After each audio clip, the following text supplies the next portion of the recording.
भैया, आपके हिसाब से माँ बाप के बुढ़ापे का सहारा कौन होता है, बेटा या बेटी? इस सवाल का जवाब किसी को खुश कर सकता है और किसी को दुखी। तो आप अपना जवाब दो ना। ऑब्वियसली बेटा। क्यों?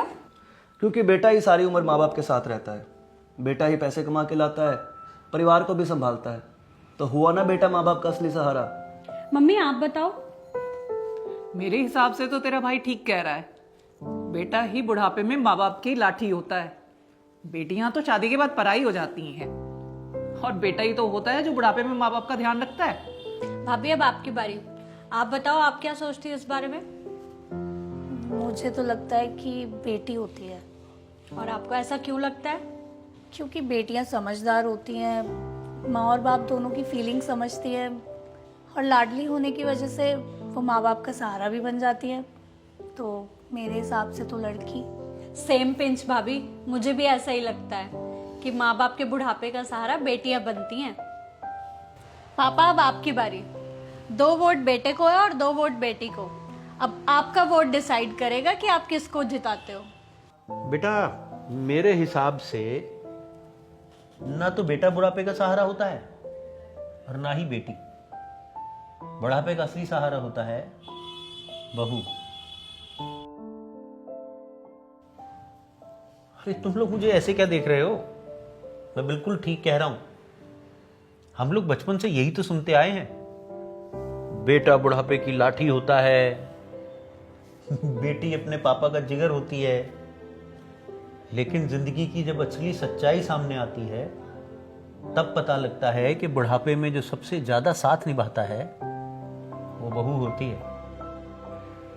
बेटा शादी करता है, घर में बहू आती है, और उसके बाद ही तो शुरू होती है असली जिंदगी।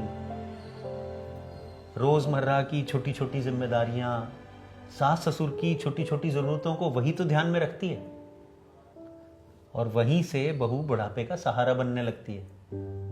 बहू ही वो होती है जिसे सास ससुर की रोज की आदतें, उनकी पसंद नापसंद, उनकी रोज की दिनचर्या धीरे धीरे सब याद हो जाती है।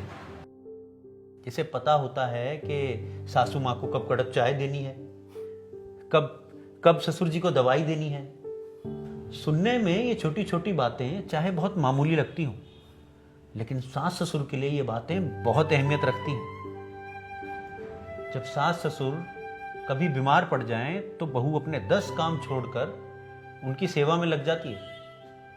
कब उन्हें दवा देनी है, कब किस चीज का परहेज करना है, उन्हें किस चीज से तकलीफ होती है, ये सब बहू ही तो देखती है।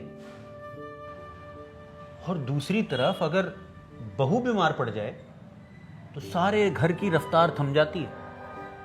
रसोई से लेकर दवा तक, चाय से लेकर खाना तक, सब कुछ इधर उधर हो जाता है।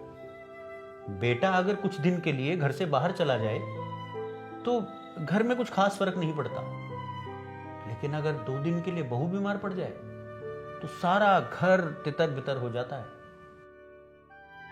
क्योंकि घर की असली धुरी बहू ही होती है, वही तो सारे घर को जोड़ कर रखती है। बुजुर्ग माँ बाप को सबसे ज्यादा तकलीफ तभी महसूस होती है जब उनकी रोज की सहूलतें टूट जाती हैं। और उन सहूलतों का ध्यान कौन रखता है? अक्सर बहू।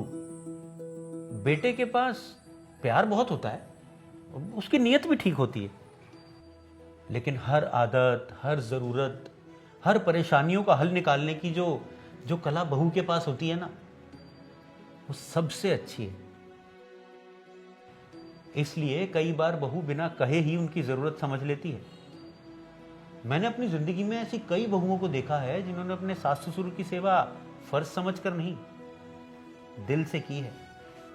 उन्होंने अपनी रातों की नींद छोड़ी है, अपनी थकान भुलाई है, अपनी परेशानियों को छोड़ा है, इसलिए कि उनके सास ससुर को कोई तकलीफ ना हो।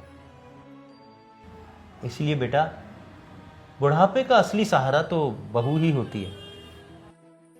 मैं हर सास ससुर से कहना चाहता हूं कि आप लोग भी अपनी सोच बदलो। बहू को सिर्फ जिम्मेदारी समझकर मत देखो, उसे गलतियों के तराजू में मत तोलो। अगर हम मेरा प्यारा बेटा, मेरी प्यारी बेटी कह सकते हैं, तो एक बार मेरी प्यारी बहू भी कहकर देखो, और देखना सिर्फ एक लफ्ज से उसके दिल में तुम्हारे लिए कितना प्यार भर जाएगा। बहू की कमियों को तो हर कोई देख लेता है, लेकिन उसकी अच्छाइयों को पहचानना भी उतना ही जरूरी है। उसे घर की नौकरानी नहीं, घर का मेंबर समझो। उसे इज्जत दोगे, सम्मान दोगे, तो वो आपके घर को संभालेगी नहीं, बल्कि उस घर को स्वर्ग बना देगी। जिस तरह से हम कहते हैं मेरी बेटी मेरा गौरव, अगर हम ये भी कहें मेरी बहू मेरा अभिमान, यकीन मानो रिश्तों में मिठास और भी ज्यादा बढ़ जाएगी। अरे वाह पापा, आपने तो सबको क्लीन बोल्ड कर दिया।